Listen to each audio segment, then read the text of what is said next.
nice plane.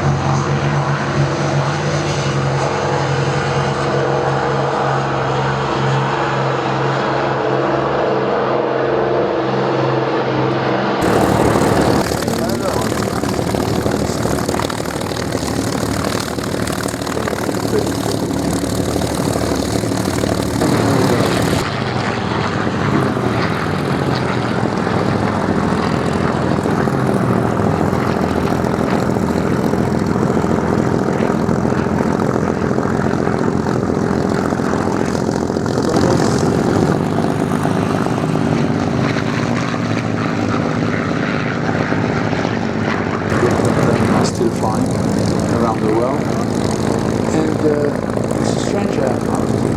It was designed by a German engineer which had fled to America.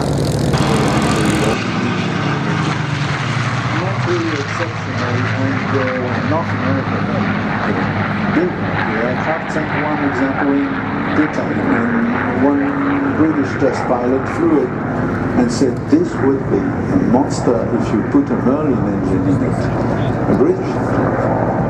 And so an aircraft designed by a German, equipped with a better aircraft, and he did.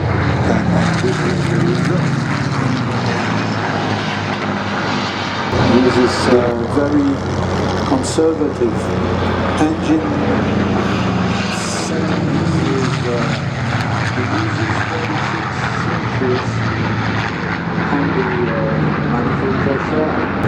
This is one of the sexiest aircraft.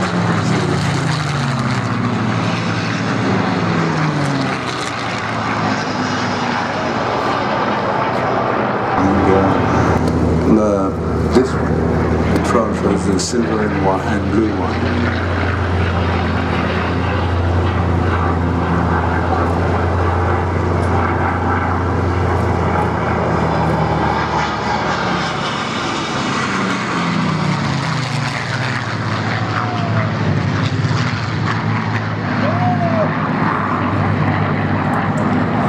It's strange because if you look closely at the aircraft when they pass in front of us, you will see that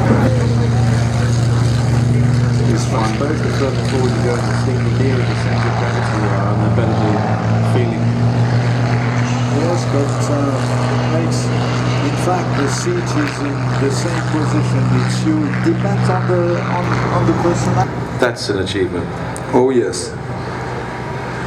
You've got 4 engines to feed and big systems, and it's just like a big sailing boat. It's more difficult in terms of technology, but it's difficult in terms of man hours.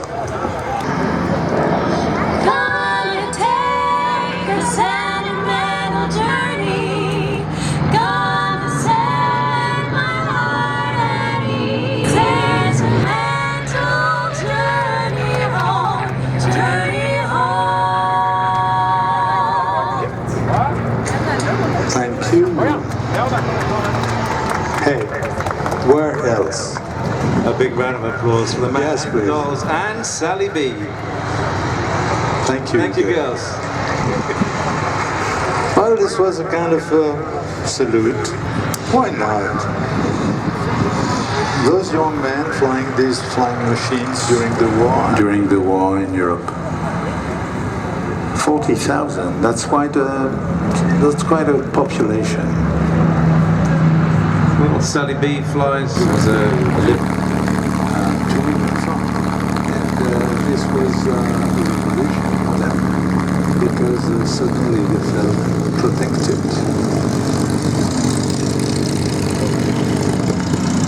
Well, Sally B's UK European airshow circuit for an astounding 40 years. Well, when you think that average age for the left seat pilots on the B17 was something like 22 years old, and that most of them had never flown before, and in the big aircraft with big systems, complicated systems, it doesn't fly on its own, there is no automated, these machines. You do everything by hand and by brain. And it's incredible to think that they were able to turn normal human beings into to these machines. You can achieve incredible things with them. It's said that Sally B is the only aircraft that runs on high-octane fuel and 100% pure emotion.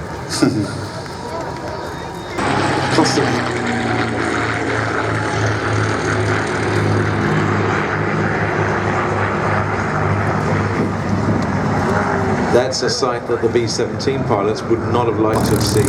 While if you were an allied pilot, you had a number of missions to fly, and after that you would retire, become an instructor, get back home, and still alive, they were still flying military.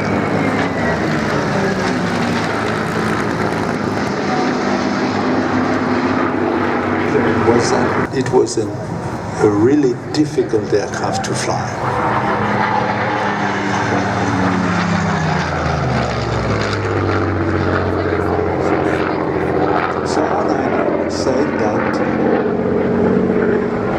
It's hard to understand how, with such a noise, the engine doesn't blow itself apart on its own.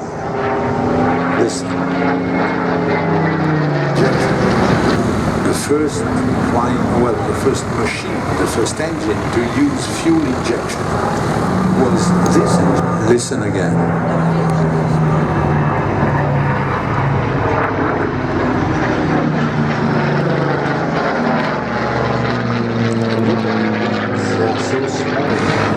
Despite the fact that these wings were really small in surface, they would provide lots of lift at slow speed.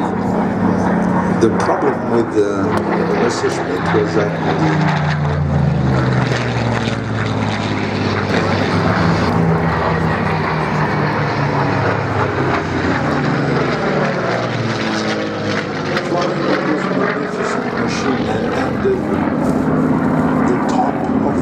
in terms of scorer in fighting 109s. He didn't want to fly Focke-Wulf 190s. He stuck to the 109, which also like the Spitfire.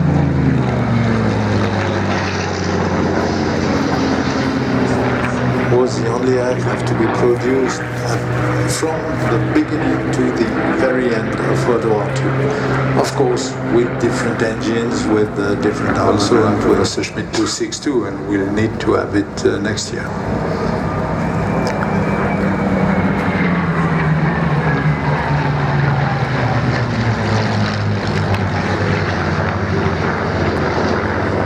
Whenever you climb into Messerschmitt standard pilot, it has strange brakes and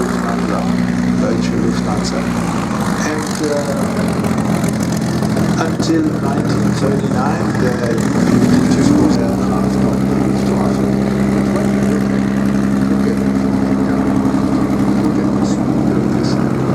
it's a big target, slowly moving, and the U52 crews were seriously it is hinged on the right side of the fuselage, and you just slam it back and it weighs a ton, and it just fell on you and it falls on you, and you have a feeling that this is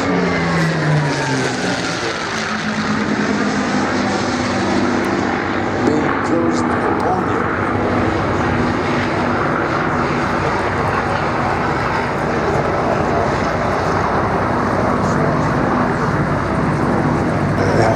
With a futuristic and extraordinary terminal, and then you would spend a week.